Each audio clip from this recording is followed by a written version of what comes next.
Overseas now to the crisis in the Middle East. Israelis and Palestinians on a path to all-out war, escalating attacks leaving dozens dead. Matt Gutman is on the ground in Tel Aviv. Matt.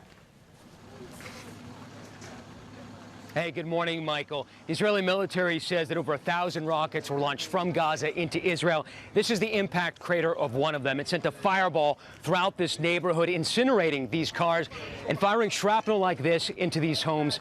A woman was killed in that home. And the violence we're seeing is not just here, not just in Gaza and in Jerusalem, but across Israel today.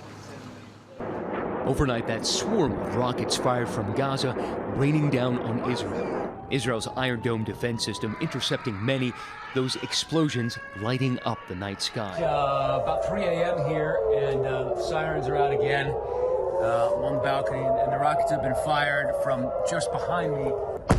Sirens sounding, residents scrambling for cover in central Israel, home to nearly half of the country's population. This home obliterated, but miraculously, its occupants survived in their bomb shelter.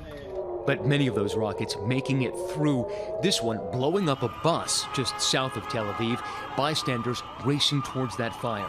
In all, 6 killed and dozens wounded from rocket fire in the past 24 hours. The Israeli military saying about 1,000 rockets have been launched towards Israel from Gaza over the past 48 hours, the most in years.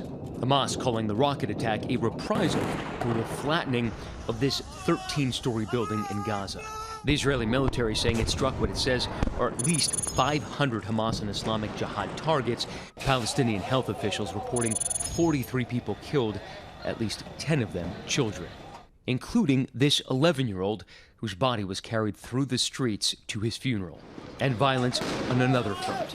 Overnight, fiery clashes in several mixed Arab-Jewish towns inside Israel proper. Over 200 protesters wounded in street battles there with Israeli police. This is the first time that we've seen that kind of violence in those mixed Jewish-Arab towns in over a generation. They are largely protesting Israel's treatment of the Palestinians. Now, the UN and the U.S. State Department are calling for calm, but overnight, the Israeli military said it's calling up thousands of reservists and said this is not going to be a short campaign. George. Feels like it could get worse before it gets better. Okay, Matt, thanks very much. Hi, everyone. George Stephanopoulos here. Thanks for checking out the ABC News YouTube channel. If you'd like to get more videos, show highlights, and watch live event coverage, click on the right over here to subscribe to our channel. And don't forget to download the ABC News app for breaking news alerts. Thanks for watching.